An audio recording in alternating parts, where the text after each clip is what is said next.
All right, we do have 4 o'clock, so I'll go ahead and call the town council meeting of June 8, 2026 to order. And the first order of business will be the invocation and the pledge. Please join me in prayer. Heavenly Father, we thank you for this day and thank you for this beautiful weather. And Lord, we pray for more rain as it has been drier these last few weeks. And Father, we just ask you please lift up and watch over all of our graduating seniors. We ask that you please be with them as they start this next chapter of their lives. And Father, as always, we just pray for a wonderful and productive meeting this evening.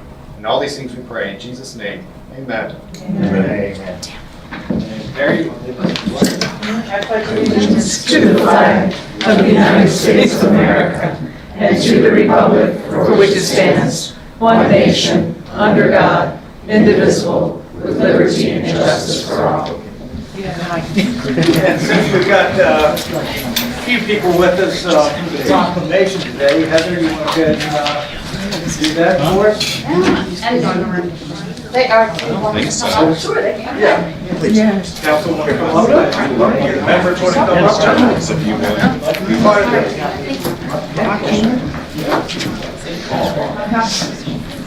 Yeah.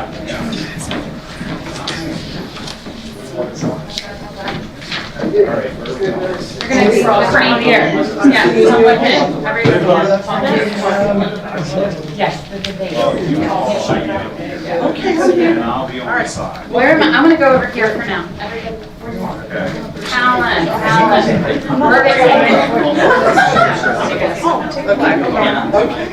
Oh my goodness. Need a bigger Am I good where I am? Yeah. All right. Yes. We're going to do this then. I'm going to try not to mess up. So Town of Leonardtown Proclamation, LGBTQIA+.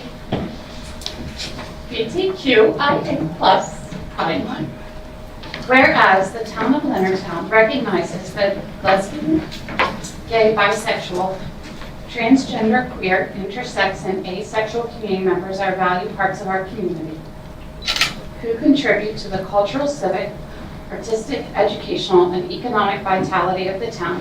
And whereas Leonardtown strives to foster a welcoming, inclusive, and vibrant community where residents and visitors of all backgrounds are treated with dignity, respect, and fairness. And whereas the town's vision for a thriving and connected downtown is strengthened by embracing diversity, encouraging community engagement, and support spaces where all people feel safe and welcome to participate in civic and cultural life.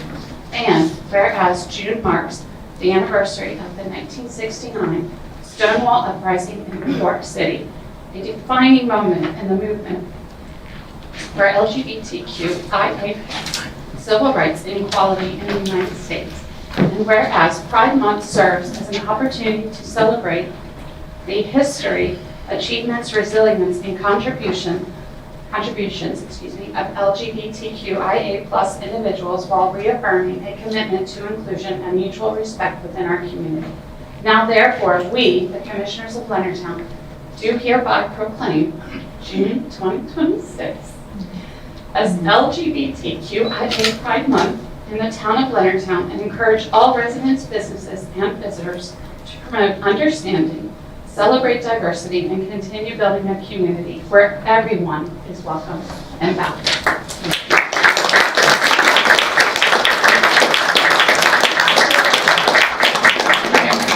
It's a mouthful. There you go. It was. Thank you for bearing with us. Okay, ready? You did a great job. Gotcha. Aw, thank you. Thank you all very much.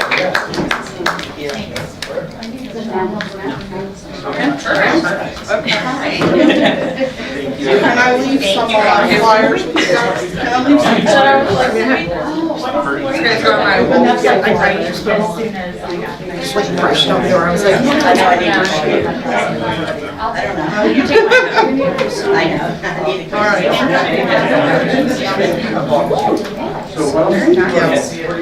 I would encourage everybody to come out to an event. Does anybody want a flyer? Leave some flyers here too. Leave some flyers. So we'll leave some because thank you so much. All right, cool. Appreciate it.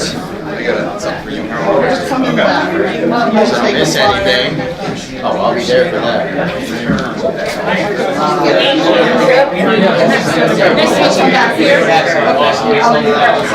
Hopefully good. There we go. Thank you. We have a team. Oh, yeah. Good night,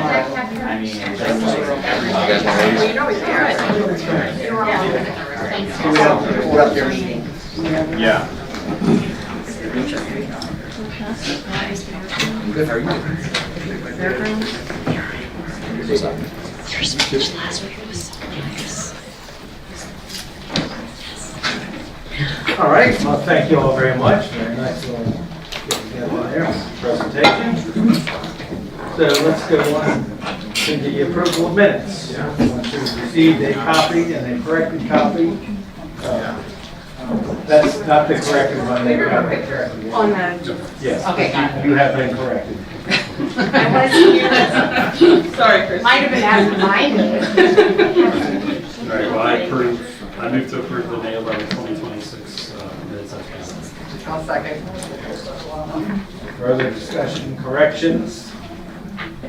All right, all in favor? Aye. Opposed? Thank you very much. All right, and move on to the treasurer's report. Sharon Strand.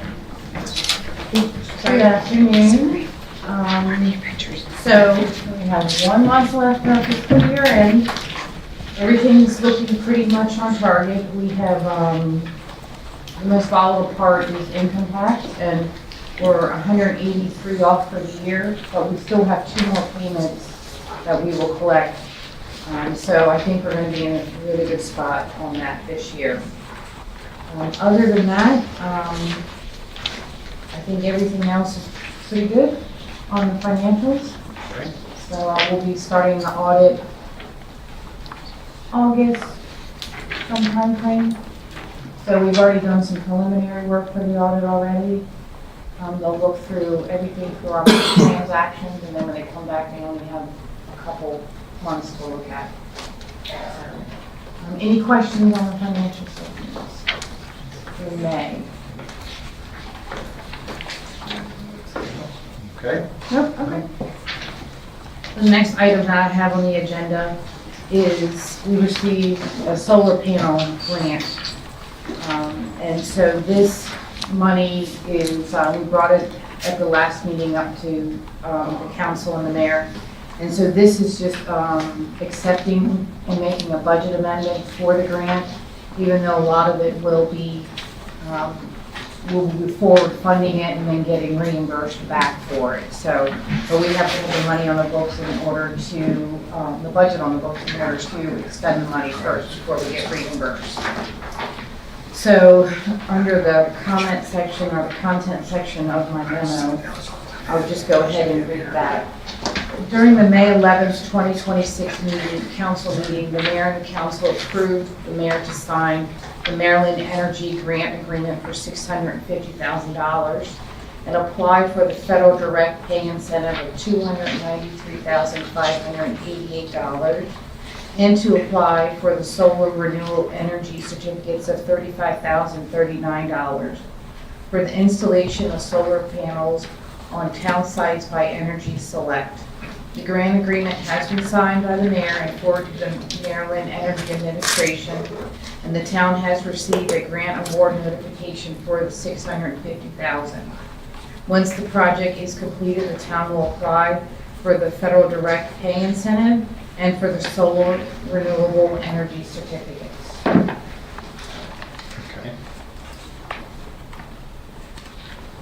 Any comments, questions? I move to approve BA 2026-110 to accept a grant for $650,000 from Maryland Energy Administration, $293,588 for federal direct pay incentives, and $35,039 for solar renewable energy credits for the solar panel project number 96. I'll second. Okay, that's renewable energy certificates. You said credits. Sorry.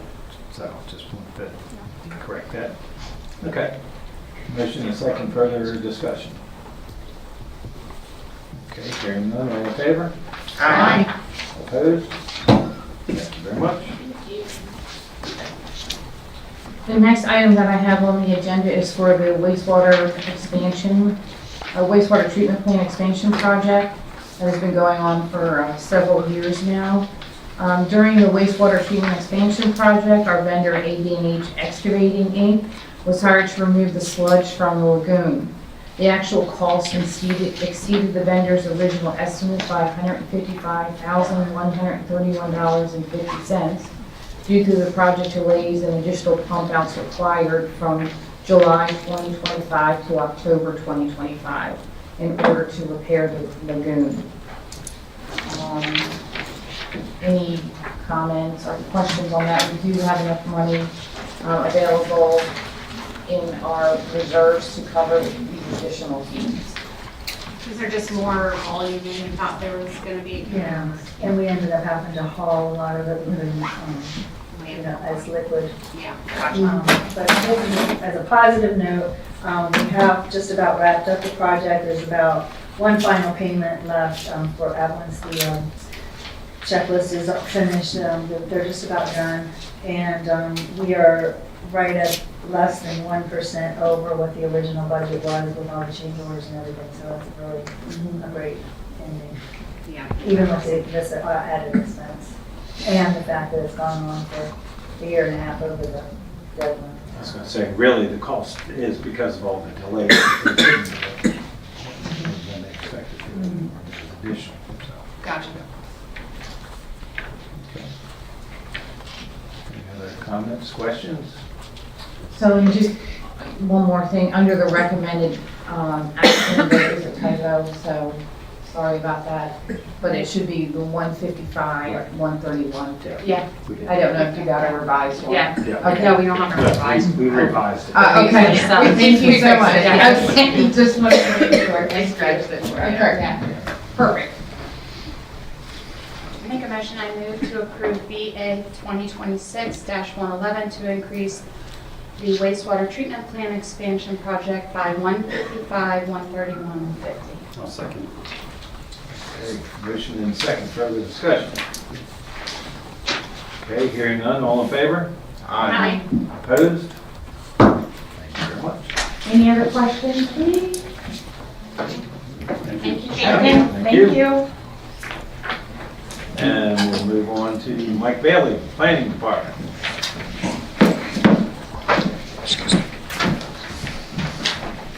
Hello, council members. So this item that I have is a Verizon cell tower, is the first item on that, my area. Verizon back in December 16, 2024 was permitted to put up a temporary tower. When they did the demolition of the Exxon building, that tower or antenna was on the canopy for the gas pumps. And so when they did that demo, they had to place that temporary facility right along Newtown Neck Road to, I guess it would be the east side of that road. That agreement between Exxon and, or Dacian, and Verizon is expiring in probably 3 weeks, 3.5 weeks now. So I had been working with the Verizon group, reviewing their plans, making sure they had the appropriate approvals. However, they were under the impression because the site was within the SHJ right-of-way, that they did not have to come to the town for permitting. And so I went out and did a site inspection and found that they had already placed the pole. So of course I wrote them a letter, and then they immediately responded. It wasn't like they were trying to get over. I mean, they immediately responded, gave me the appropriate stuff I needed. And so I'm here. They have right now currently an after-the-fact permit to go ahead and do the electrical wiring and things that they need. But I did tell them that they would have to, we needed to get town council approval for that. Now, the reason why I gave them the after the fact is because this tower not only services approximately 200 active residents in that area, but it also provides emergency services communication. And rather than, the town or the planning staff just did not want to interrupt that service at all. So that's the reason why I went that route. So we're here today just to seek approval from you guys for them to go ahead and proceed and finish up the process. And I think I've placed reports, comments, FAA approvals, SHA approvals, SMECO approvals, and then also my approval in your packages. I know there's some question about it on Facebook, and I have responded, well, there's been a hole up there with the camera on there for years. I thought it was that hole that they were talking about. Right. I mean, this has been a month or so ago, then found out through you. Well, I have to say that all that equipment that's on the east side of Newton is gonna all go away. There's not gonna be a trailer there anymore. It's one pole and it's clean. That's You're great. starting- I thought that was part of the rehab of the Exxon station. Couldn't figure out what that thing was and why it was Why gone they- now. why they Why is did it it. still there? And I'm happy to answer any questions that you might have. You might not be able to answer this one, so this will help the 911 center not go down so much. Correct. Well, it certainly should help. Okay. It won't make it worse. What worse? Well, I don't know if it's worse. The tower that was approved in 2024 was only 12 to 14 feet tall, okay? This one's 26 feet tall, so it's getting it up there a little higher. And even for some of us residents, like I mentioned, our phones would just drop for a couple of hours, like just completely go out of service, so. Yeah, hopefully this will help. Yeah, they put that temporary one in when everybody was experiencing this problem. So hopefully this will fix that. Yeah. So this tower is up and it's located on the McDonald's side? So that is correct. It's on the McDonald's side. It's 37 feet off of the curb and gutter turning into Newtown going south on Route 5. It's just a pole, it's really not. It's like a power pole, Yeah. basically. I think I saw that, I was making sure that's what I saw. And it has antennas at the very top. Okay. Okay. All right, I move to approve case number 24-26, Verizon cell tower as presented. I'll second. Okay, motion is second. Further discussion? Okay, hearing none, all in favor? Opposed? And then to proceed on with the previous planning commission meeting that we had on May 18th. The planning commission recommended Meadows at Town Run, Section 2, Phase 5 for final approval to the town council. As well, the planning commission reviewed Evergreen at Cedar Lane Senior Living Center. And they recommended that as well to town council for concept approval. And then the upcoming meeting that we have on the, I believe it's the 20th, the only thing the planning commission has at this time is the Maryland Department of Planning annual report, the calendar report, which runs January 2025 to December 2025. And in that report, in 2025, we had 4 townhouse building permits and 4 single-family home building permits, new, and 36 townhouse permits that were issued. Okay. Anything else from Mike? Thank you. Thank you.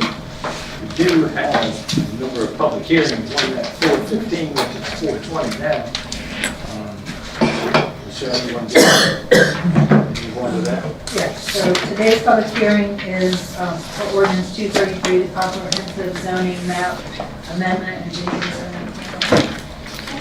Good evening, Mayor and Council. So for the 2026 comprehensive zoning map amendment. We are updating the zoning map to incorporate the properties which were annexed into the town. The quality built homes annexation petition off Cedar Lane, which was approved and became effective in January. And the hall annexation, which was previously approved by April 23rd, I believe, 2026. So we did update the zoning for those properties. The quality built homes was the PUD M zoning. There's an additional property that was rezoned to RSF as part of that. And then the David Hall annexation was commercial highway zoning. So per the town code, we do have to officially update the zoning map from time to time as needed. So that is the purpose of this. If I have any questions, I'd be happy to answer those. Do we have any questions from the public on this? Okay, yeah. All right, I move to close the regular meeting and open the public hearing for ordinance number 233, comprehensive zoning map amendment. I'll second. Motion second, so, okay, now we're in the public hearing. Any public comments regarding this particular zoning amendment? Yes, sir. Was 22620 Cedar Lane Road annexed into the township as part of this comprehensive zoning amendment? And I'm sorry, give your name and address. Randall Johnston, 22620 Cedar Lane Road. I'm next to the Cedar Lane Living Center. Yes, and that is the RSF zone. Okay, that's the RSF you're talking about? Okay, Yes. thank you. I just want to clarify and make sure that was the case. Any other comments from the public? Okay, hearing none, I'll entertain a motion to close the public hearing and open the regular meeting. All right, I move to close the public hearing and open our regular meeting. I'll second. Further discussion here.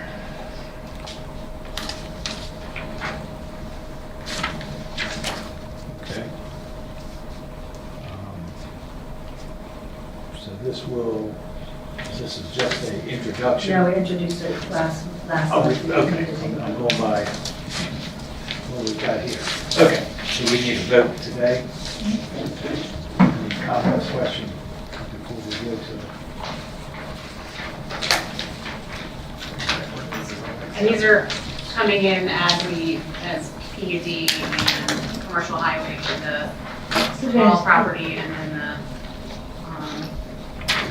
subdivision with the Yeah, so PUD M was the large parcel, RSF was the single lot as mentioned, and then the hall annexation was commercial highway. and that's how it was all.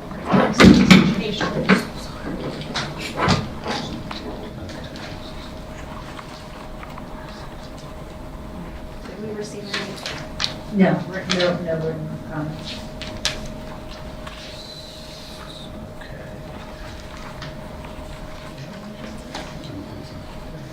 So this is not, Yeah, we don't have a motion for I that. was going to say, we didn't put a motion on the report, but I was going to say, Okay, so you I- can just I- make I- a recommendation. Recommendation. So I move to approve ordinance number 233, the comprehensive zoning map amendment. I'll second. This is the wrong, I see what you're saying, introduction, I see what you're saying, yeah. This is the wrong front page, that's fine. yeah, okay. Go ahead. So we do have the correct ordinance number there? Yeah. Okay, that's what I want to make sure. Yeah, this is on last one. Any further discussion? We've got a motion and a second, correct? Yes. All in favor? Aye. Opposed? Thank you. Okay. So we've got another public hearing at 4:30, so we've got a few minutes. Go back to the police report. I was going to say, the police report to go through. There's Deputy Wilhelmi with us today. No, so he's in training. Okay, he's in training today. I know he worked over the weekend downtown with the, down at the Hometown Heroes event, so he's working that. So, any questions or comments on his police report? had a lot of crime prevention. It's good to see. Yep. 202 crime preventions, and 119 vehicle stops. And I did see, it looks like they captured the suspects involved in the break-in and entering Yes. their vehicles. So that's great. Yeah, yeah. Do we know if he has stationed people at the top of the ward, the hill, that complaint that I had received about people speeding up and down? We passed it on to him, I'm not sure Okay. if he's actually done that. We did get pricing on the striping that Dan was talking about. Oh, good. Okay, thank you. Okay. Not quite 4:30, but you want to just kind of give us an overview? Sure. How long was your presentation about? 15 minutes? How long is your presentation about? Yeah, about 10 minutes. 10 minutes, okay. Maybe we can squeeze that in before, after the next public hearing. Okay. I don't think we have 10 minutes now, so I'll just keep going. Okay. Actually, what I can do is the overview for the next public hearing, and then. That's what I thought. Yeah, That's what I was- okay, all right. So last month, we introduced ordinance number 234, development impact fees, to reinstitute the school impact fee that we previously had collected. When the county went to an excise fee, excise tax, then we no longer collect the impact fee and have a way to transmit it to the county. I think everyone knows the history of the excise tax and where we're at. We have all along said we wanted to reinstitute the school impact fee. We believe that that's fair for the growth that we are seeing.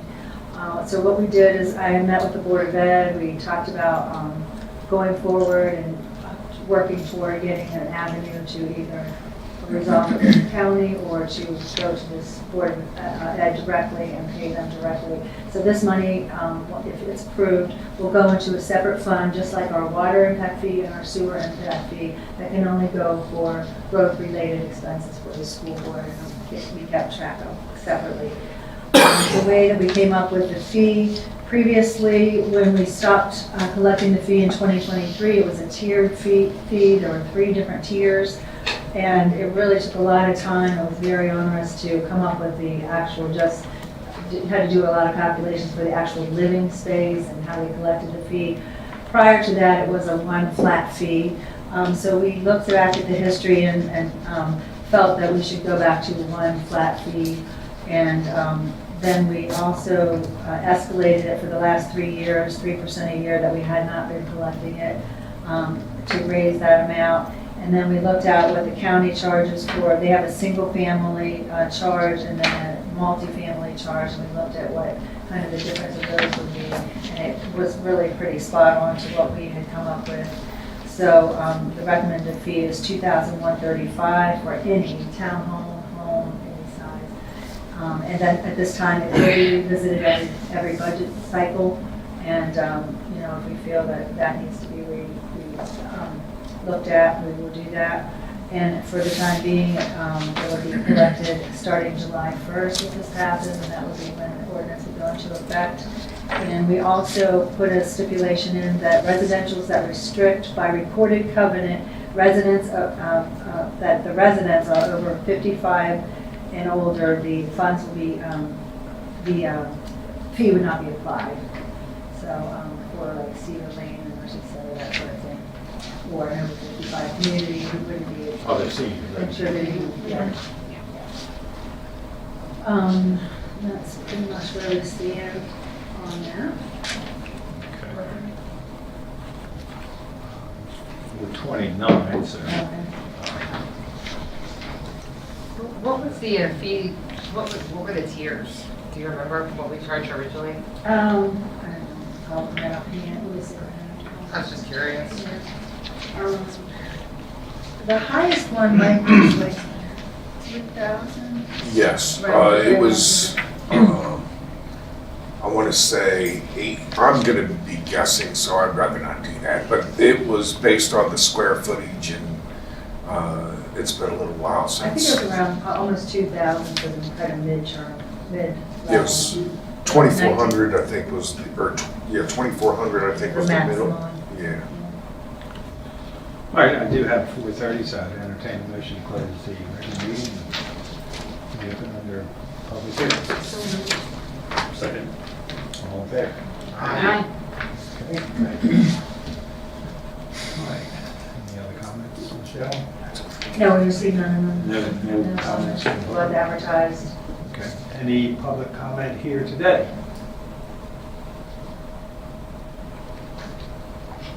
Okay, hearing, seeing none, entertain a motion to close the public hearing, reopen regular meeting. Move to close the public hearing and reopen the regular meeting. Second. Motion and a second, all in favor? Aye. Opposed? Thank you. Laschelle, remind me then, I know you said this, once this goes through, we'll work with the state to figure out a mechanism to be able to pay the schools directly. Okay. That's like our state delegation will help us decide. Thank you. Or if we can reach an agreement with the county, reinstitute that. Okay. Two different options. Oh, thank you. Correct. All right, comments, questions? Alderman I'm happy to make a motion. Rose? Okay, I move to approve ordinance number 234, development impact fees to reinstitute a school impact fee in the amount of $2,135 per home effective for any new residential building permits issued after July 1, 2026. I'll second. okay, motion and a second. Further discussion? One quick question. You said it was going to go, we did the math where it's 3%. It went up Mhm. each year. Each So year. that we did. 2023, 24. Okay. And then we'll revisit it, the budgets, Each budget, yeah. increase it each year when we're doing budget. I'm glad we're doing this. I think this is great for the schools, and this is what we need to do to, we don't have a school system here in our jurisdiction, so for us to be able to support the schools here in St. Mary's County and fund our children, I think it's fabulous. I'm glad we're doing it. Yes, we've been trying to. Okay. Further discussion? Anyone care to make a motion?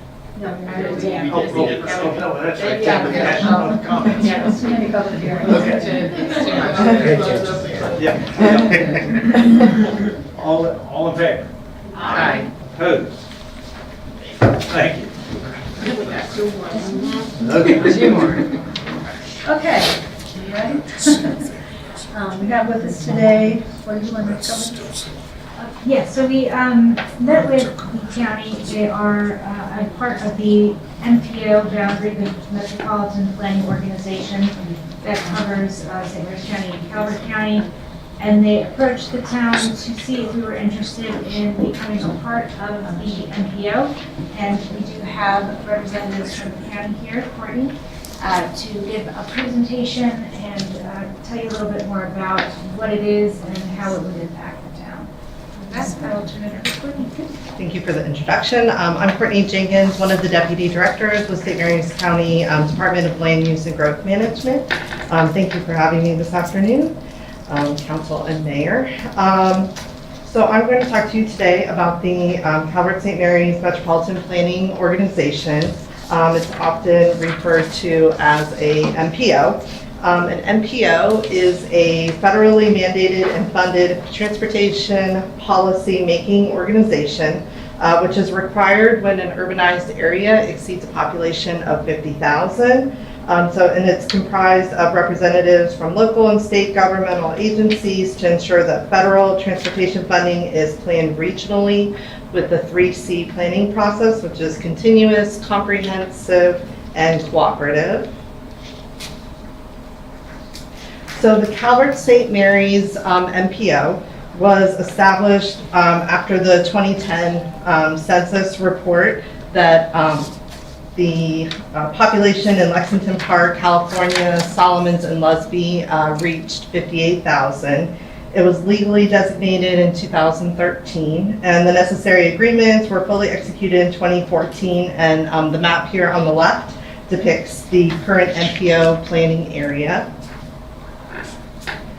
So the MPO operates under an adopted set of bylaws, and the Technical Advisory Committee, often called TAC, consists of individuals who work in a technical capacity for a member of associated agencies within the region, such as Tri-County Council.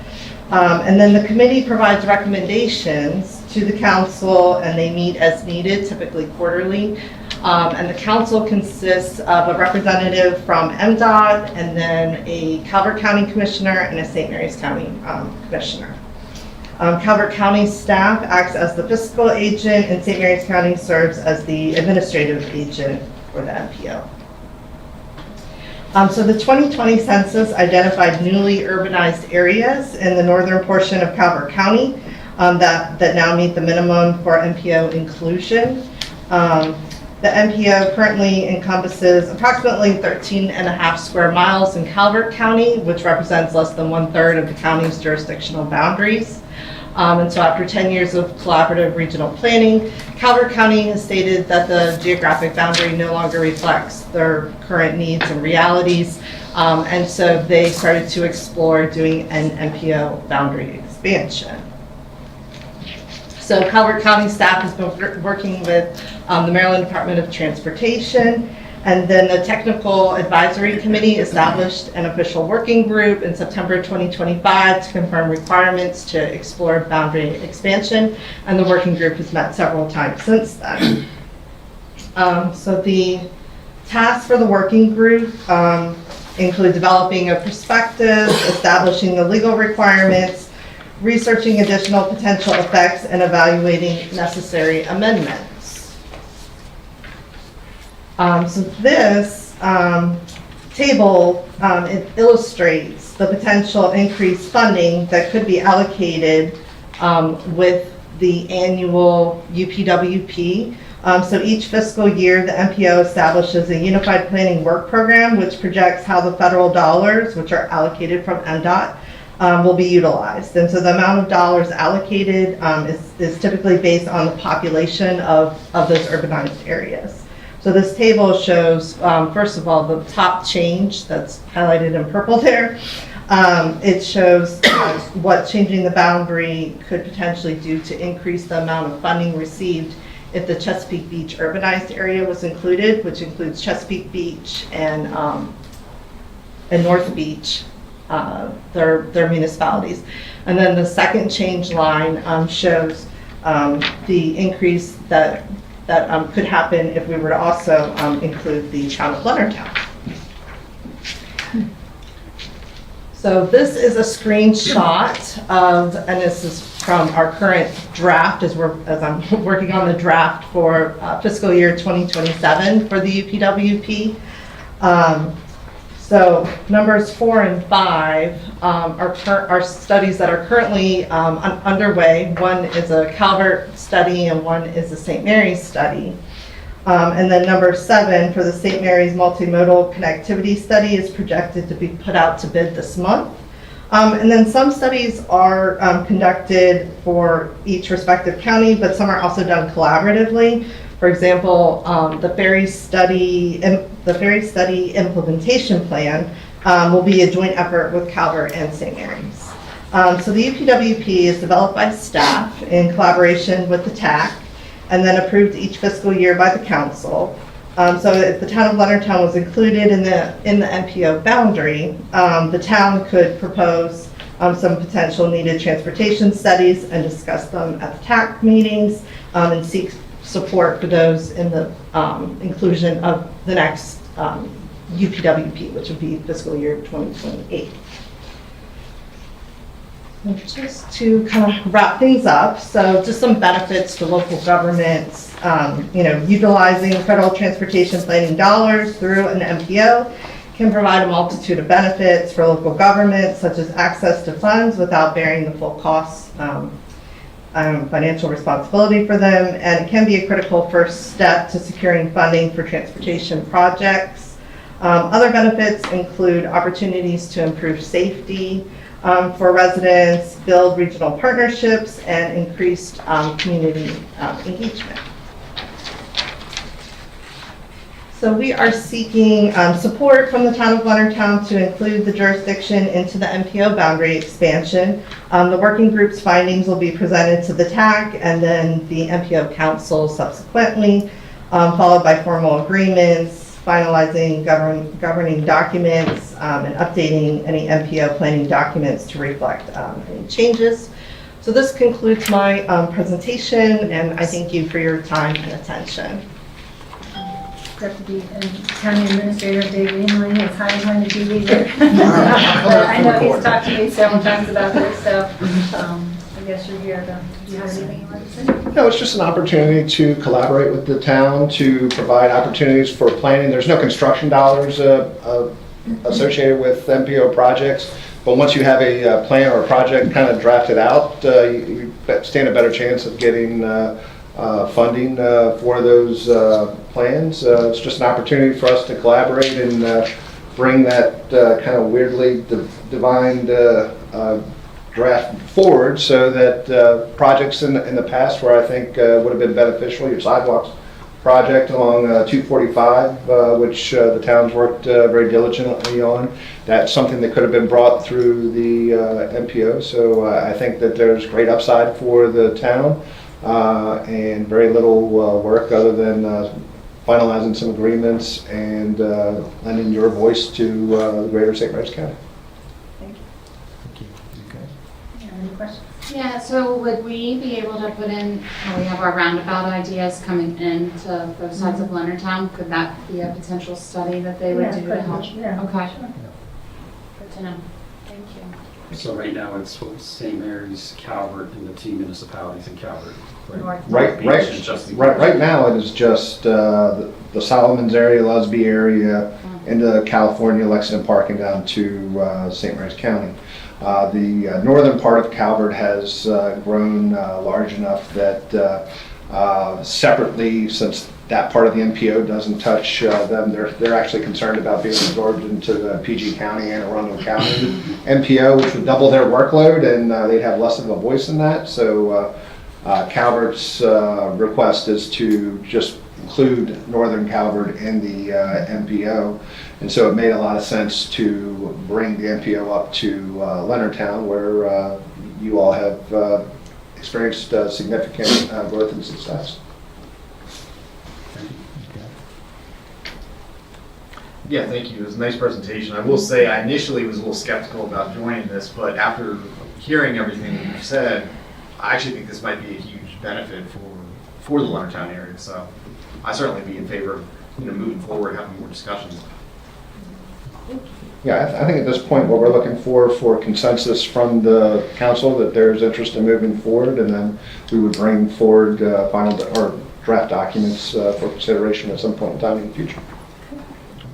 Sounds good. That sounds great. Yeah. Thank you all. Thank you. Thank you. Thank you. You got a census. Yeah. There we go. Thank you. Hey, that's a record, right? Yeah, it says just consent. Okay, Yeah. then there we go. Yeah. We don't need a motion, correct? Correct. Thank you. Thank you. Thank you. Still not 4:45 yet, so. So we have just an introduction of ordinance number 235, chapter 80, resource protection standards, and Jeanine's going to take that one. So I know this looks a little daunting at first when you look at it, but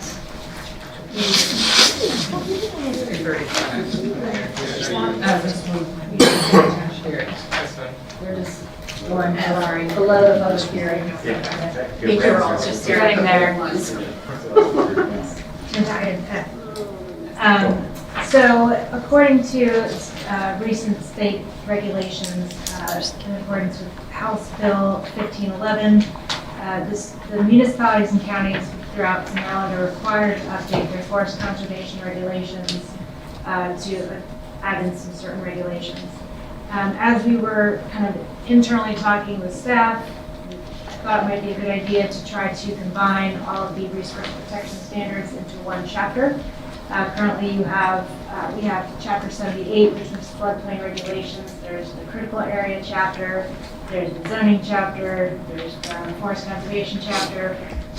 So kind of combining everything into one consolidated place definitely helps with internal staff review as well as applicants looking to find the regulations. So we did combine Chapter 78 with Chapter 80 for the floodplain regulations and forest conservation regulations. This has been sent to DNR, who reviewed and approved the draft. We are having MDE and FEMA review it as required by state law, and the town attorney did review everything and approved it. But ultimately, there is, it's broken down into a few articles where we have the general provisions, just to kind of create a single applicability, combined definitions, and set the standards for environmental review. Article 2 regarding streams and their buffers. Article 3, wetlands and their buffers. Article 4, slopes, soils, and different habitats, including the BIDS habitat. Article 5 is the floodplain regulations, and we did make some changes, but we did make sure that all of the previous changes that were made last year were also incorporated into that. And then, of course, Article 6, forest conservation, which is updated per House Bill 1511 and approved by DNR. With that, I'm happy to answer any questions that you may have regarding the ordinance. This is the introduction. We're moving this forward next month for the public hearing portion. So this is basically just pulling everything together. 99% of it is straight from state regulations. There are a few changes that we made that we had the ability to do so. We can be more strict, we can be equal to, we can't be less strict than the state. But as far as wording and the different buffers, we did look at that specifically, as well as the environmental review process. But otherwise, the majority of it is straight from state regulations as required. Will we have MDE and FEMA approval or comments back before? That's what I'm hoping. And if we do need to postpone the public hearing, we can certainly do that. But we are, we did send it out to everybody, and sometimes we just don't get back very quickly. DNR did that. Great. Yeah. Good, thank you. Thank you. Any other questions? Okay.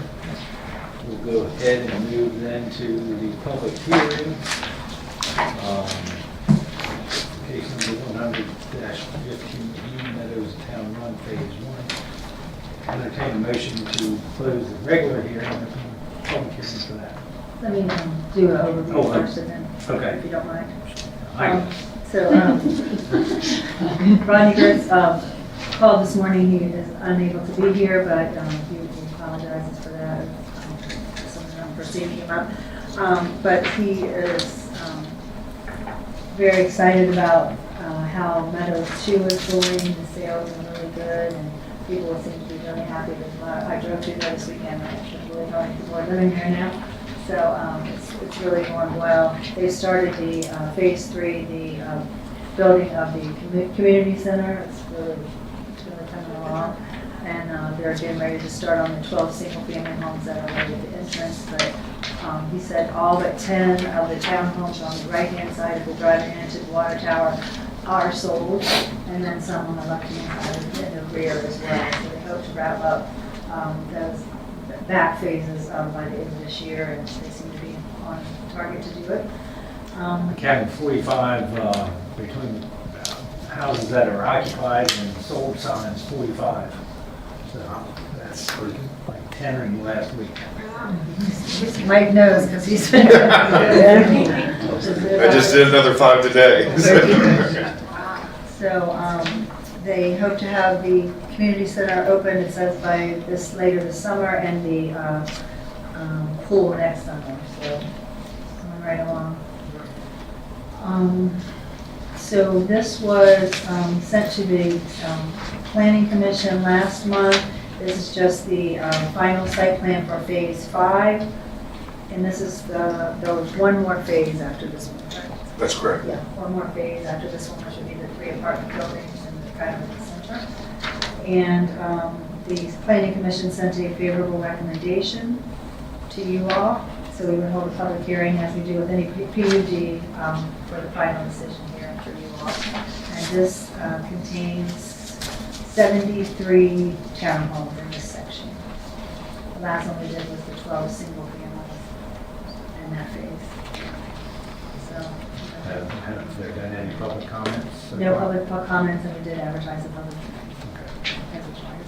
So I'd entertain a motion to close the regular meeting, and open public hearing for this. All right, I move to close the regular meeting, open the public hearing for case number 100-15EP, Meadows of Town Line, Phase 5. I'll second. Okay, motion and second, all in favor? Aye. Opposed? Thank you. Any public comments? Just one, Gordon Stillway. Are they planning to install a traffic signal there on 245 at the Meadows? No, State Highway did not require one. That was presented to State Highway, and It's been a couple of They years didn't ago. want to cover that. Yeah. Thank you. I think the decision to put the traffic signal at Meadows and the library, not Meadows, at Leonard Strand and the library, Leonard Strand Parkway was made really even after that decision, so I don't see them adding a traffic light there. Thank you. I think they included this in their decision when they did that. Any other public comments? Yeah, I have one. Good evening, Commissioners. Rodney Flowers, 22541 Landing Way. Tonight, you are considering final approval for Phase 5 of the Meadows at Town Run, which will add 73 new townhomes for a local grid. I am not here tonight to arbitrarily delay growth. I am here to demand that our growth is safe, efficient, and supported by concurrent infrastructure. Before the Commission grants final approval for this level of density, you must address the severe infrastructural deficit at the intersection of Hollywood Road and McIntosh Run. We all know the physical reality of that intersection. It lacks a traffic control device, and during peak hours, drivers are forced to make high-risk maneuvers to merge into high-speed, high-volume state highway traffic. This is not a subjective complaint. It is a documented county crisis. The Southern Maryland Transportation Needs Assessment explicitly identifies the urgent need to widen Maryland 245, specifically from Maryland 5 up to McIntosh Road. Furthermore, the document notes that the funding for this vital life safety project is not identified. Additionally, the St. Mary's County Transportation Plan update confirms that as a traffic volume increases, the level of service on major arterials like Maryland 245 is projected to degrade to an F rating.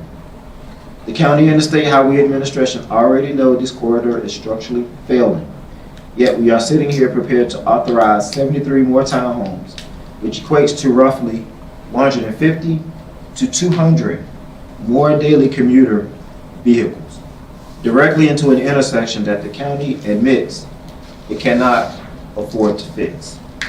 I am fully aware that Maryland 245 is a state highway, but this commission controls the zoning, and this commission holds the authority for final approval.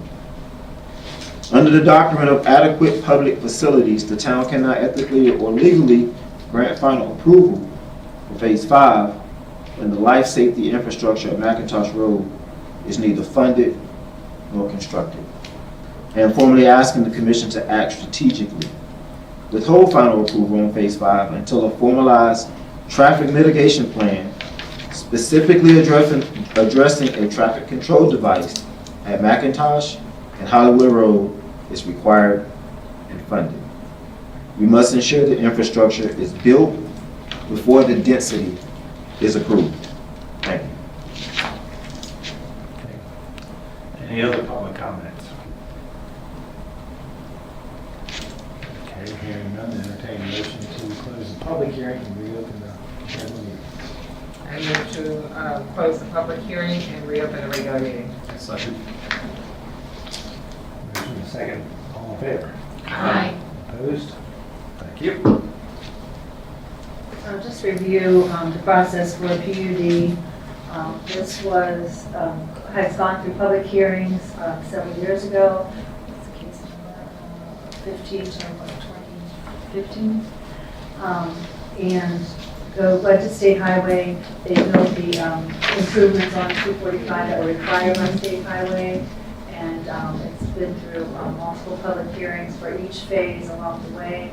The entire property had to be approved first after those public hearings, and the density approved at that time. And then we always allow section by section to be, whenever they're ready to go, we do come back and have another public hearing. So those numbers have not changed. The traffic study was done. State Highway did have them ban that road to do passing lanes.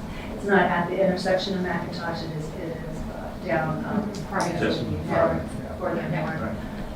But we have consulted with State Highway, and that's what the approval, and that was built first before any homes were built. They pulled that permit at the very first thing. And that was based on the entire Yes.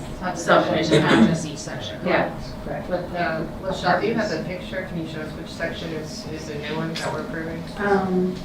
I do not have the picture here, but if you're going into it, last month, or a couple months ago, we approved phase 4, which is the 12 single family, on the left-hand side of the road. Right across the road on the other side are these townhomes on the left-hand side. So this is the very front. They started building in the back of the development. So phase 1 was the road and the improvements on Hollywood Road. And then phase 2 was the first set of townhomes in the back, all the way to the water tower on the right-hand side. And then phase 3 is where, and there's townhomes on the left-hand side that has been built yet, but that's phase 2. Oh, yeah. I'm sorry, yeah. So So it's lots 13 through 5, it looks like. So yeah. this is Maryland Route 245. These are the townhomes, and this is the intersection that was totally improved with the deceleration, and the left turn lane that's in the center of. So there's such 245. dedicated turn lane there now, Yes. so. So it's this whole Yeah, and section that- that's being approved? You have This to- section right Because we've already approved it. That's correct. Got it. And McIntosh Road is up here. You can see where McIntosh Road is here versus where. Yeah. Yep. Seem to be mounted. Yep. Thank you. Thank you, Renee. I appreciate it. That's something I didn't think about when we met on the comprehensive plan, which to Rodney's point too, is just how much traffic is coming in, from all these different directions. We didn't consider a potential roundabout there to kind of slow people coming into Leonardtown there as well. I don't know. I know we're not going to update our comprehensive plan Yeah. quite in many years, but that could be something. So we don't need to necessarily update the comprehensive plan to add that to the list. Okay. So every year, the town needs to submit their transportation priorities to the county, to SHA, and we do meet quarterly with SHA and the county to talk about transportation priorities. So if there are specific locations that we want to look at transportation improvements such as traffic circles, we could certainly incorporate that into that annual priority letter. Okay. And there has been another traffic study done since then, just in the last couple of years for the sheriff's improvement. That's correct. So there were some major improvements that are going to need to be made before the sheriff's office is built. They let them build the part that's being built now, the evidence center. Yes. Evidence storage building, and then when they build the larger command center, they will have to address those issues on Hollywood Road as well. We've had more traffic studies done since then. Okay. The traffic study that was done, however, in the traffic study that was prepared for the sheriff's department, the failure was not down at McIntosh Road, at least in that report. It was at the intersection of Maryland Route 5 and 245. That's a terrible intersection. My thought is to have some of the state highway officials come back down. We had them a few years ago. I think it's really good for them to put eyes on what's happening and, because we are so impacted by Route 5 and 245. in all of our plans. And so, you know, it's easy for them from Annapolis to say, oh, you know, it's fine, it's rural, but for them to see it and have a good relationship with the chief engineer, and I think she'll come down again, and I really like to do that and try to get another tour. I want in on that. I will say this. Any other questions? We definitely are in touch with the state highway all the time about needed improvements. I move to approve case number 100-15E, Meadows and Town Run, Section 2, Phase 5, for final approval of the site development plan, architectural facade drawings, and record plat consisting of 73 single-family townhome lots, open space parcels G and H, and residue parcel A, as recommended by the Leonardtown Planning and Zoning Commission and Town Planning staff. Second. Okay, motion and second. Further discussion? Hearing none, all in favor? Aye. Opposed? Thank you very much. So what's remaining in there There's one more section, there's a 3 apartment from buildings. Scott? And it's in the middle, kind of where the roundabout is in that area. Right, kind of near the clubhouse. Across the road. And just, I mean, as an aside, I mean, it kind of shows the demand with the sales that we've been seeing, and how well they are selling. So, you know, they really, there is a need. So, okay. Okay, do have 5 o'clock, so you can give it. All right. So for the background of case number 16-26, town council approval. Sort of like the product process, the ad process at one point, so following the zoning code. Yes, because it is, Following the zoning code. yes, because it is zoned RMF, the my mouth is stuck working. Residential multifamily zone. That was revised zone. That was revised and became effective in 2014. That allowed the density to go from 10. That allowed the density to go from 10 units per Opposed? 10 units per. Opposed? Thank you. Has there been any, thank you. Has there been any public comment? There has not. Public comment? There has not. Are you guys going to want to do a presentation of any kind, or? Only if Just necessary. answer questions, I think. We did still. Only if necessary. Just answer questions, I think. We did still have a site plan. So my concern is that I was promised by Eric Gold that I would be part of the architectural review and also the concept planning documentation, never was. And this is, again, concept. Landscape comes in at final site plan. Well, I should have been part of the concept and I wasn't. So I'm just. Yeah. Any other public comments? Okay. Hearing none, I entertain a motion to close the public hearing and open the regular meeting. All right, I move to close the public hearing and open the regular meeting. I'll second. All in favor? Aye. Thank you. Laschelle, when it comes to landscaping, is that the authority of the planning commission? They also have to follow, I'm Oh, sorry. no, go ahead. There are ordinances in our municipal code that says that they have to provide a certain type of landscaping between this type of development and residential, okay? And if you remember, his property is still maintaining the RSF zoning through that annexation. So that this piece of property will have to provide buffering between the two properties. Now, again, this is in concept stage, and you know, is the design meet generally with the requirements of concept? Absolutely. But does it have to go a little further? Yes. The architecturals and the landscaping are going to come in at final site plan. So that's- And that's just by the planning commission, that doesn't come back to us. Correct. Got it. What you all are looking at is the 4 stories and the density increase. What types of buffers can be recommended, do you know?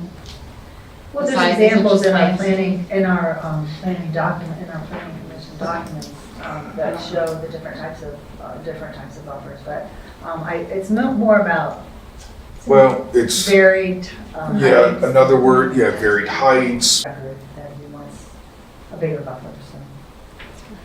But I think that is being accomplished. So they're allowed per the zoning 20 units per acre, and then they're looking for a dish. I heard a few things that say that.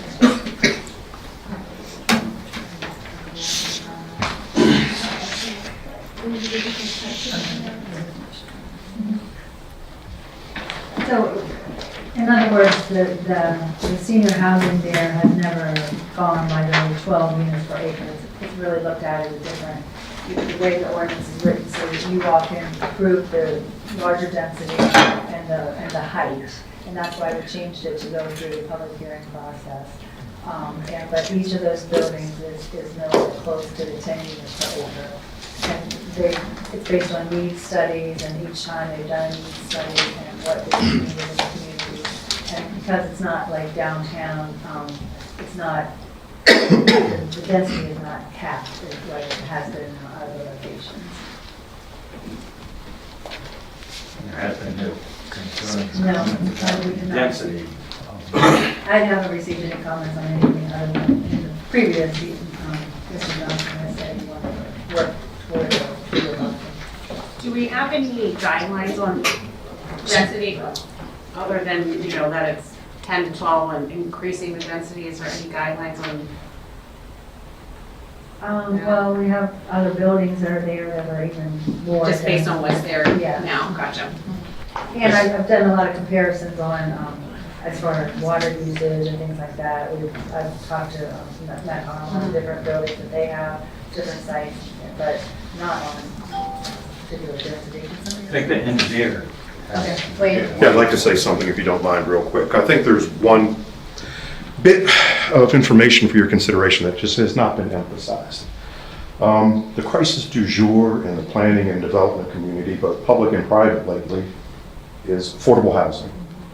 That's the key. There's been recent work groups, meetings, summits, and nobody's really come up with a real good solution yet. And that's, I think, because good solutions require great compromise, and compromise is not always easy.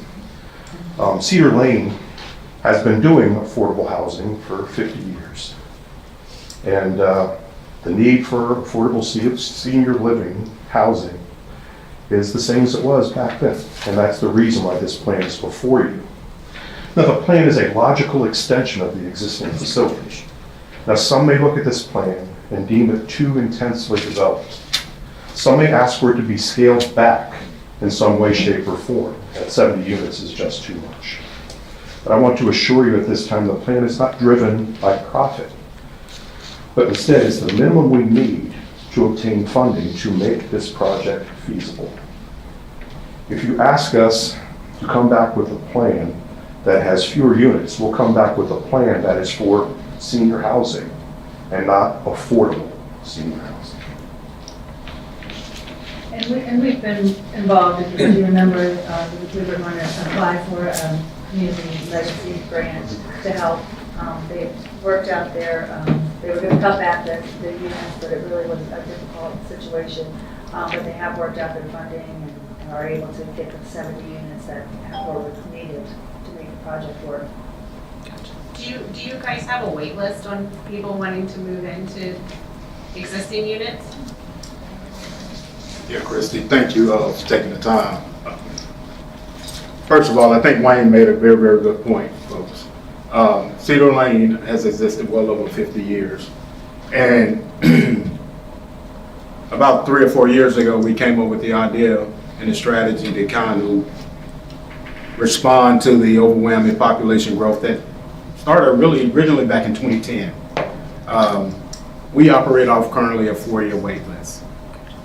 Currently, our preference, and we did a market survey about 4 years ago, and we've done that repeatedly for the last 3 years to assure of where our references are. And I can tell you that our residents here in St. Mary's County and surrounding areas. They're looking for predominantly 1-bedroom to 2-bedroom units.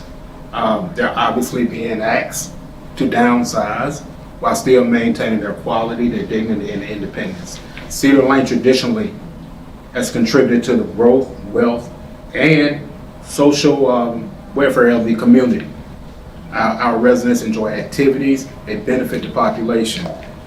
The increased variances and density that we ask for are consistent with the guidelines and design requirements associated by the state and ultimately the public need.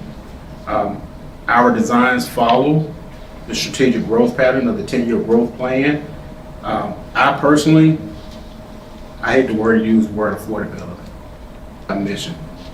I am open to any questions that you may have. Our designs is here, our developer is here, partnership is here. My apologies, folks. Sometimes I'm more popular than I think I need to be. But again, we're here to answer any questions. Personally, I don't like to push back, but I can tell you that no such promises were made to any residents. What we do is we make sure we include all of our external stakeholders in that communication. It has been that way for the past 4 years. We are a friend and a partner with Southern Maryland as well as Leonardtown, and we value that relationship. Thank you for your time. Thank you. And I can tell you, I've been on multiple meetings with Eric and the whole team and with the state, and it really is a partnership that's working together to try to make this project work. And I talked to Eric way at the very, very beginning about talking to the neighbors, and I know that he's reached out and has been very forthcoming with the neighbors, and that they do work very well with the state. And just we, as a reminder, several years ago, we did 2 community legacy grants of over $1 million that we passed through because they are such an important partner for our community, and we want to see that continue. Any other comments, questions? Yeah, I mean, I think to your point, Laschelle, and I know Eric says he's worked with stakeholders, I think just encouraging where appropriate to continue the communication, so you have good neighbors. That would be good.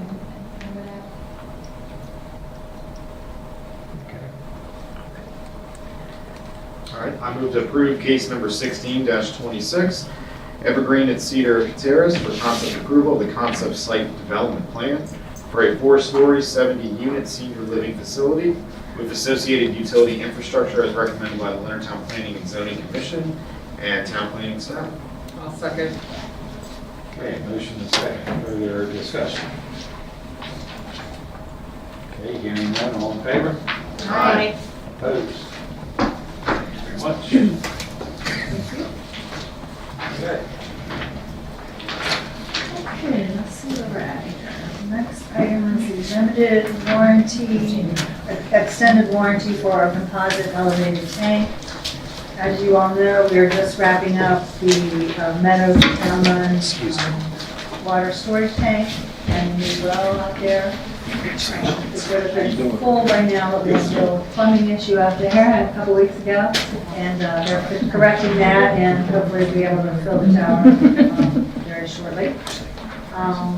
I was approached, Landmark has been the builder of the tower. They've been wonderful to work with, and been very responsive. The project had been all along on an accelerated path, and you know, we've kind of had a little snag with this fill, and they had to coordinate with the drill of the well, which made it a little bit complicated downtime. They have been really good to work with. And they approached me a few months ago about, they have a program that's already active in Canada. They would like to get started in the U.S. and came and talked to me about what are some of the issues that we deal with as a small municipality in planning and taking care of our infrastructure that we already have in place.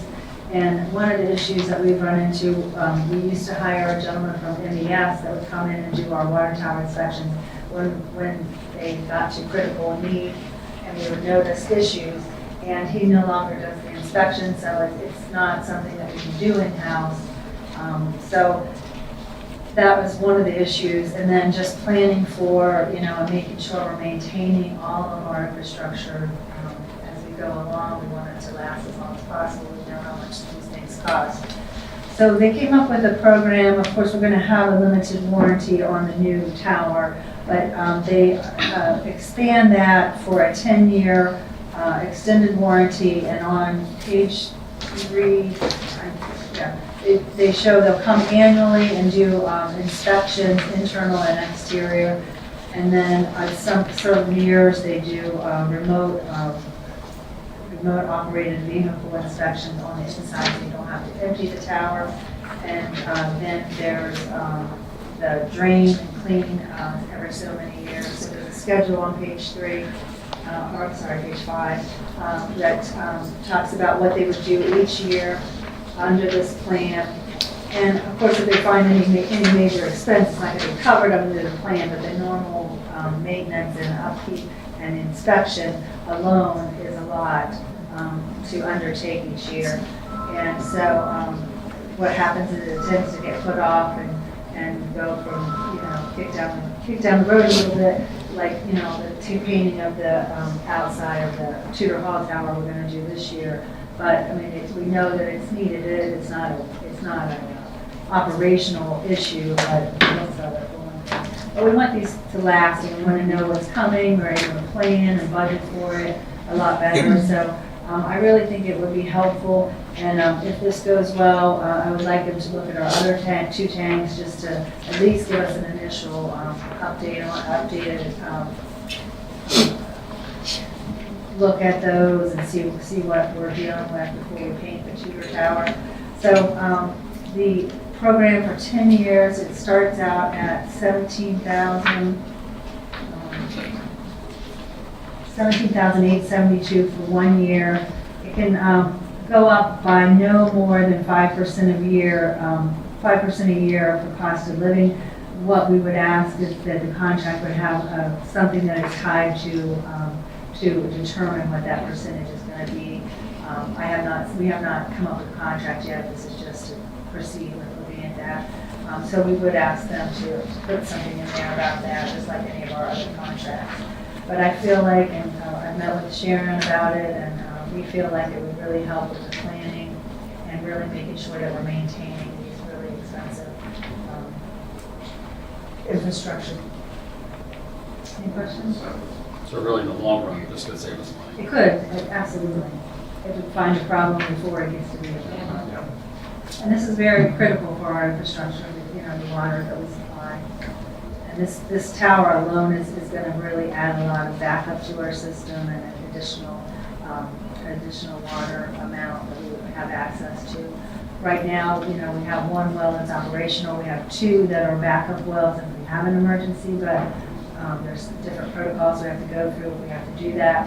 But this new water tower and new well is going to really help with pressure in certain areas, as well as a backup system if one tower goes down or one well goes down. So I'm really excited to get these online and we'll make sure we take care of them. Yeah, provides a lot of fire capacity as well. Did you say you were going to try to see if they can cover our other? Yeah, we're going to talk about that. Okay. Right now, we only have a program for their ones that they build, but they're looking at what they could do for ones that have been in existence and that they did not build. Okay.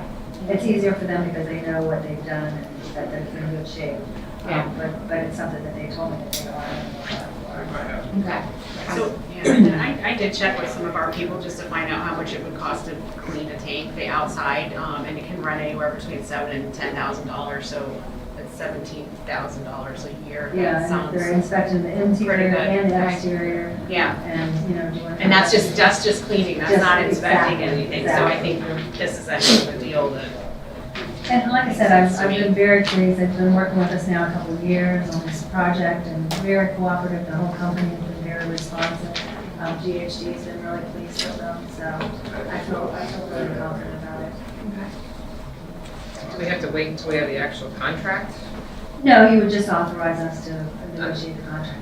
I mean, we have the pricing. It's the only thing that we need to figure out is a maximum of 5%, but what is that going to be tied to determine where that. Right, they can't just say we want 5%. Yeah, right, yeah, it's not an automatic 5%. We were looking at the CPI, Yeah. which is how most of our contracts are.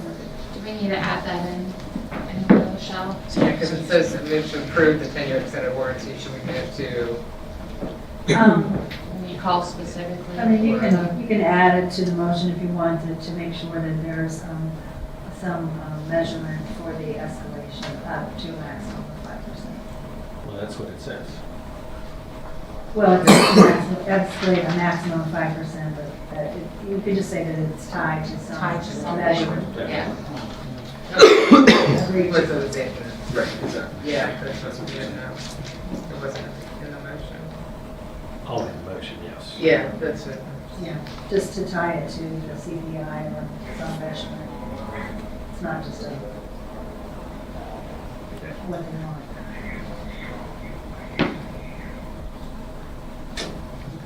Any other comments?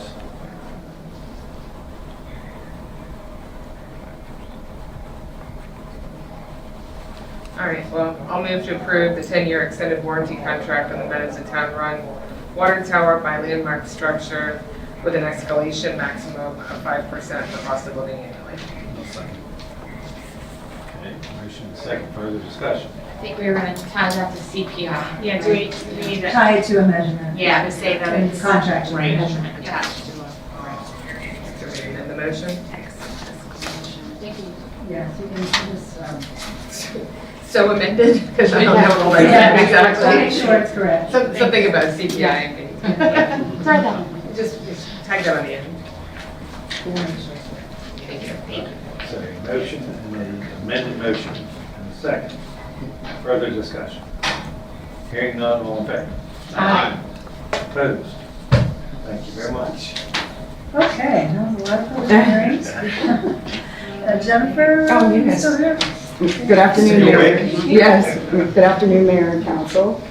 The Main Street second quarter update, the 2025 facade grant program, 12 out of the 14 projects are completed. The projects still open are Woods Constructions and Bella Bridal, which should be soon. Governor Moore visited Main Street facade projects Rucci's, Rex, and Social. Fox 5 visited for America's 250th anniversary and hosted live interviews with the mayor at the wharf and Eris and Liz in the square. Maryland Tourism Council created a Maryland in a Day video campaign, and Leonardtown was the first stop of the tour featuring the mayor at the end of Leonardtown. The Cutting Edge Salon celebrated their 25th anniversary, and we presented them with a proclamation and a special gift. New businesses that opened this quarter needed bakery in their new location and Hyatt Commercial. And upcoming openings will be Woods Construction, Cypress Wealth Management, and the Tea Shop in the Salted Scoop. Thank you. Thank you. And please let me know if you have any questions on the monthly report. Questions? Looking to find, we did get word today that we did not win the America's favorite town, but. Yeah. I was wondering if we had an update. What they did, we made it into the top finalists, but then this month they chose one from each location, like region. I think it was 4 of them, 4 or 5 of them. And then in July they'll pick the top one. But that's okay. My friend was in Texas and he got the Parade magazine and he's like, really? I was like, yeah, we are. Here we are. As Eris pointed out, we were competing with a lot of towns and cities that were over 50,000 in population. So I think we did pretty good. Yeah, Absolutely. I'd say. It's a nice little article too. It is, it Yeah, is. it's nice pictures and Yeah. it's a good article. I think I'll bring people. Sure. Yeah. Visitors out. You could autograph that for your friends. Sure, that's what they want. My autograph. I think that's all on my report. Everything there, okay. Moving on to my report, we have an LBA. No, I do have an email from Okay. Christy wasn't able to make it. They just want to thank everyone who came out and supported the Hometown Heroes celebration, including the town and the volunteers and the St. Mary's Arts Council. That was this last weekend. The next concert is going to be on Saturday, September 5th at the Wharf for the end of summer bash with fireworks. The 4th of July event had been canceled. Hopefully you've heard that by now. Even through the summer, we're just getting started. The LBA is getting ready to open up signups for the Scarecrow Stroll and the Gingerbread Lane. And they hope that everyone will join in the fun again this year, but let's don't hurry summer. Yeah. Gosh. Well, of course, with the 4th of July, everything, there's a lot going on 4th of July, this year being 250. Yeah. So, Yeah. So, I understand That's that. right. Yeah. I did go down to Hotel Heroes, that was a nice event down at the wharf, so plenty going on down at the wharf, plenty of people walking around town this time of year, so things are good, so. Move on to council reports. Events, Heather. I missed the Hometown Heroes. I was at a wedding all day Saturday helping to set up for my good friend, but I got to see the pictures. It looked like a good event, and there was a lot of trash in the trash cans the next day, so I know a lot of people were there. We've got the Coastal Arts Market this weekend. One thing I did make time for was Sunday. I got my paddleboard out. It was very busy. Boats coming in, boats coming out, and just to warn people, there's lots of jellyfish already. So just keep an eye out, like everywhere I saw. Didn't see any this weekend. Oh, well, I go a little slower on a paddleboard, so you can probably see them a little better. They were following me all around. So luckily I didn't go in at all. But a lot of wildlife out there. Got to see a bald eagle fly right in front of me. So it was a good day. Get out, be safe, be careful. So thank you, Mayor. Okay, thank you. Nick, Community Development and Planning. All right, thank you, Mayor. Well, as was mentioned, the Meadows to Town Run, that project's moving along nicely. I drove down Hollywood Road a couple days ago, and I didn't know what it was at first, but then the community center, that's coming up nicely, so it looks good.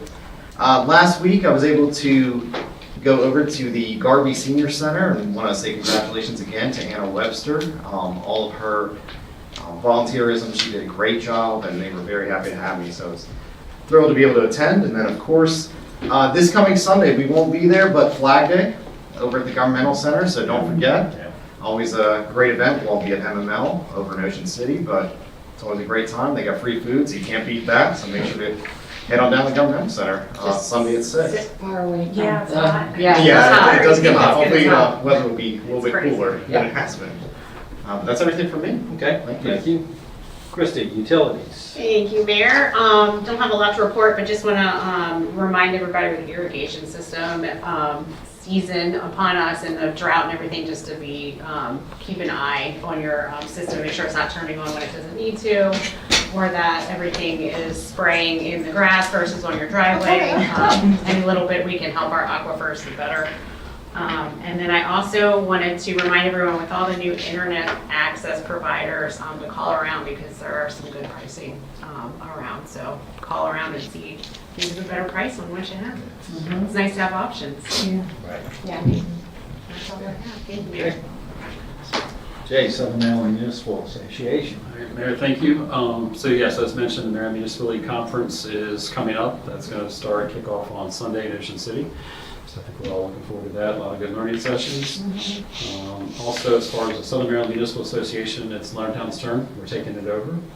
I know Heather has expressed some interest in being a chapter officer, so thank you, Heather. Yeah. So for everyone in Ocean City, if you are interested, on Monday, June 15th, in room 203 at 4 p.m. will be our chapter meeting. They're usually pretty short, probably about 30 minutes. It will not be long. So let's just start rolling, and we'll turn it over to Leonardtown. We'll vote on the officers, and it'll be short and quick.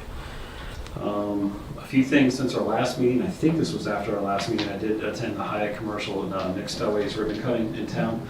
It was very nice. It really looks great inside, everything he's done. And May 15th, I did go to the Cutting Edge Salon's 25th anniversary celebration. It was very nice. So, and I do believe that is it. Thank you, Mayor. Thank you. And Mary, Business Development and Retention. Thank you, Mayor. Wanted to remind everybody that Maryland, the state of Maryland, is requiring all small businesses to have retirement plans. And so that is something they've been looking at for the past 3 or 4 years, but they're getting a little bit more serious about it. There is Maryland Saves, which is a free plan that is available for small businesses. It's not one of my favorite plans, but it is an option, so if anybody has any questions, they're welcome to let me know. The PFMLA is going to start in January of 2027. That's Paid Family and Medical Leave Act, which is going to affect every business that has employees. No businesses are exempt. True Maryland fashion, there is a insurance company, there is a couple insurance companies that are looking to help small businesses navigate that plan, but Maryland has not approved any of the insurance companies yet. So we're kind of doing this kind of cat and mouse while do we do the insurance plan, but what if it doesn't get approved, then what do we do? So just to let everybody know, it's coming. So that's something to make sure you're talking to somebody, because there will be penalties if you do not do that and enact that in January 2027. And then just kind of a funny story, I was walking my dog, and now that it's hot out, I tend to go a little bit later in the evening. So it was about 9:30, and I was walking through downtown Leonardtown on the first Friday, and all these people were sitting at the Slice House, and I walked by, I've got my little Boston Terrier, and they're like, oh my gosh, it's a Boston, can we see your dog? And I'm like, yes, you can. She's blind, but you're welcome to pet her if you like. And they were like, our tax lady has a blind Boston Terrier. And I was like, big Blanche. And I was like, oh my gosh. So they were like, oh, this is Blanche from the tax office. I was like, yeah, there she is. And You're like dressed as another person. Yeah, it was a big workout, like not even attractive workout. It was 9:30 at night, and all these people, they're like, look, it's Blanche, everybody come over. Like everybody came running over the fence, and I was like, She is pretty awesome. that's great. So, funny story. That's it, that's all I have. Okay. Anybody else have anything for the good of the cause? I have seen a lot of people picking up after their tests and being posted. Yay! $250 fine. All right. Motion to adjourn. Move to adjourn. Second. All in favor? Aye. Thank you very much. I'm always available if anybody has any questions after this.